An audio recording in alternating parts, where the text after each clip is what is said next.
Oya. Yes. Shakutana mademu wa Uswahilini. Aha.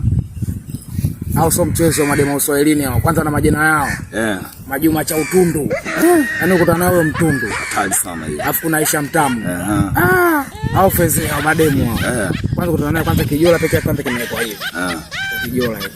Ana kikuku. Sikio kulimetoboka huku, sikio limetobuliwa mailini kibao. Haelewi. Au mademu hao. Ukikutana nao, kaka mambo. Kujichanganya poa, kumsikiliza tu. Kaka naomba 200. Mademu sio mchezo. Yaani 200 tu? Au mbagela nyingi au mademu hao? Au mbagela nyingi hao. 200 tu kaka naomba 200. Akaenda kuzikusanya hapo. Anataka ya fegi au? Asa unaweza mademu wa Uswahilini fegi pombe zao sasa. Wewe huyu. Gongo. Double kiki. Sasa double kiki kwa kwenye mwanamke. Mademu anakula. Wao utumbo wao. Kuna utumbo afu kuna maswangwangu haya. Maswangwangu yakuja. Sikwambia mademu. Kwanza mademu achagui ukana geto. Haya chagui popote sawa, kenda naye popote sawa. Popote tu. Yaani mama baba wewe utajua huyu. Anakususia shauri yako. Kikubwa mwachie roho yake tu. Roho yake tu mwachie.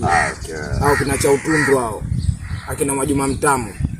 Mabwe, kuna mademu Masaki watoto wakishua huko. Si umeelewa? Kwanza wao bwana, kwanza hapo slow sana. Si umeelewa?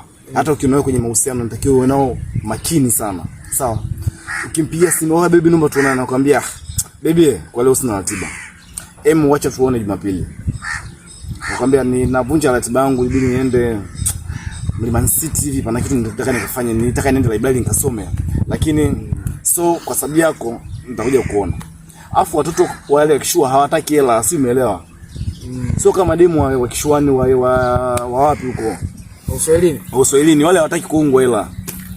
Wale mapenzi tu. Hela wanamwachia Mungu. Si umeelewa? Uswahilini kama una hela. Wewe unaangalia sapampa tu. Kwa Uswahilini ndugu yangu. Kwanza hana gharama kwenye masuala ya msosi.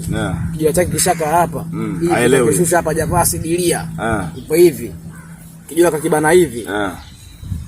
Basi nataka chipsi za buku au za jelo na miguu ya kuku au utumbo vilipili, unapila kwenye jinsi gani? Geto namaliza kila kitu. Sasa mademu akishua sasa. Kila anachomfanyia kwake ni surprise. Just imagine unaweza kumnunulia Big Bomb, unajua Big Bomb ile? Lollipop wenyewe wanaita. Ukampelekea, akafeel yani very special, yani ni special for you, for her. Yani akaona yani kwake ni very special sana kwake. Unaona? Yani watoto wakishona hitaji kitu kidogo sana ili udumu naye kwenye mahusiano. Kitu kidogo lakini kwa bonge la zawadi. Kitu kidogo lakini kwa bonge la surprise. Lakini so kwenu kule. So kule kwenu Buza. Karibu Masaki huko. Simu zao sasa. Wale wa Uswahili. Kwanza kiswaswadu. Tumii smartphone yao kiswaswadu.